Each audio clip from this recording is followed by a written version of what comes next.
I don't know how to start this one. See, there are Islanders fans. And I now have 3 Islanders jerseys, and I don't know how that happened. But how is this team within $2 million of the cap, and it's not June yet? It's June tomorrow. If you're a fan of the Islanders, this has to be kind of depressing. So coming in at over $3 million in cap hit, Tavares, Ladd, Grabovski, Kulemin, Lee, Clutterbuck, Cizikas, Bailey, all over $3 million. At $2.5 million, Nelson and Strome, $2.2 million, Chimera. And then you've got Quinn, Prince, and Beauvillier are all down on basically entry-level value contracts. The Islanders have a massive problem with money spending problems. It's a problem so many times over that I'm going to keep saying the word problem until it goes away or until the team explodes. Looks like they're ready to explode. I honestly don't think... I like Grabovski at $5 million, Kulemin at $4 million, like Clutterbuck 3.3, Cizikas over 3, Bailey over 3. Like I know Lamoriello took heat for signing Matt Martin to what he did in Toronto, but at least that was one guy. On the blue line, they've got Boychuk, Leddy, Hamnick, Hickey, Seidenberg, and Mayfield, and DeHaan is a restricted free agent. And Calvin DeHaan had better not want more than $2 million because they don't have it. And I think he's going to want more than $2 million. They don't have it. Even in net, they have Halak and Grace still. Berube's headed to unrestricted free agency, so it's Halak and Grace. The Islanders were a good story down the stretch. They had a good run. They played really well. There are a lot of reasons to look at the Islanders at the end of the season and say, you know what?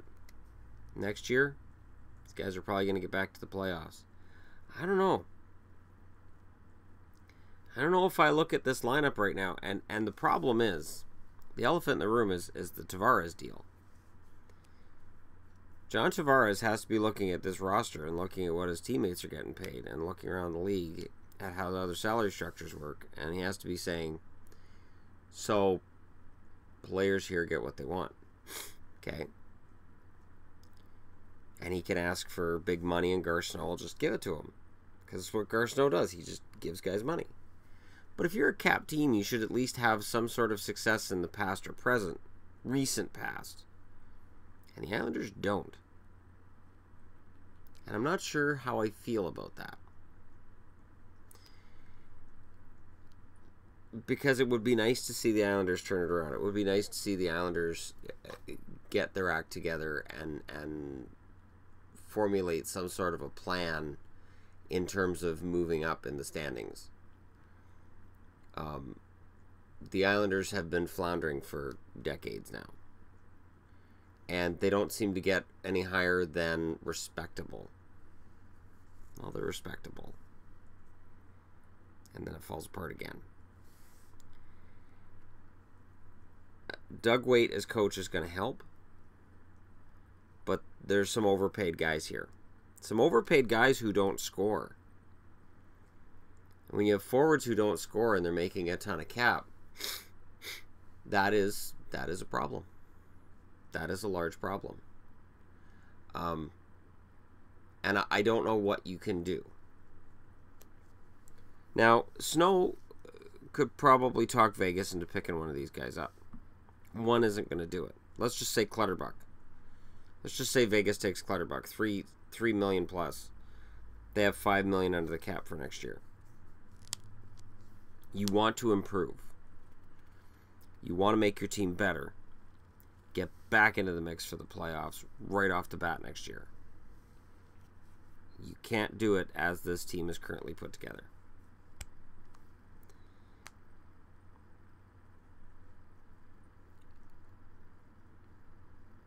I would say they need one top 6 forward and a top 4 defenseman. And they can't afford either. Ladd came through in the second half of the season. But they can't afford for Ladd to need another comeback. Ladd can't afford it. Now, there's always the prospect of a buyout. Just looking guys over, Clutterbuck would seem to be the most likely. $3.5 million for the next 5 years, taking him till he's 34. But again, then you've got to pay the penalty for that, and then what happens? So I'd be really interested to know what Islanders fans think. You've got a John Tavares who clearly is frustrated with the direction of the team, the direction being middling at best, mediocre. A guy who wants to have a chance to win and has every right to win. What do you do? How do you fix this? I can't begin to think. At the draft, they're drafting... Where are they drafting? 15th. That's not going to help them. It's not going to help them this year. So what do you do? Who helps? Who's going to step forward? Who do you pick up? Because the thing is with all this cap problem, I mean, you've got Ho-Sang, you got Pulak, you got Barzal, you got Del Colli. You got a lot of good young forwards, and I know there's Islanders fans yelling, what about all these guys? But the cap is not their friend right now. And these guys have to play. Do you buy out Grabowski? Do you buy out Kuhlman? Do you buy out Clutterbuck? Do you just hand out more cap space by buying these guys out? It's a tough call. And of the players who are ready to come up, I think Ho-Sang's okay. I think he's ready for bottom 6. Pulak, for whatever reason, has been stuck in the minors. He's been pretty good when I've seen him at the NHL level. Barzal apparently is ready to play in the NHL. And Del Colli should be ready this fall as well. And then on the goaltending front, there's a few interesting names in the Islanders organization. Soderstrom's the one that stands out for me, but we'll see. But what do you do? How do you fix this mess of forwards who appear to me, anyways, to be overpaid? And it's rough because it means that you've got a GM who wants to reward guys for playing well and playing their role. And as much as it's important to reward guys for playing their role, it's also important to understand salary structure, salary caps, and how much you should be paying these guys. And that seems to be where Garth Snow has an issue right now. Let me know what you guys think in the comment section below. Don't forget to hit like and subscribe if you're browsing your way through. And thank you so much for watching. I'll talk to you again soon.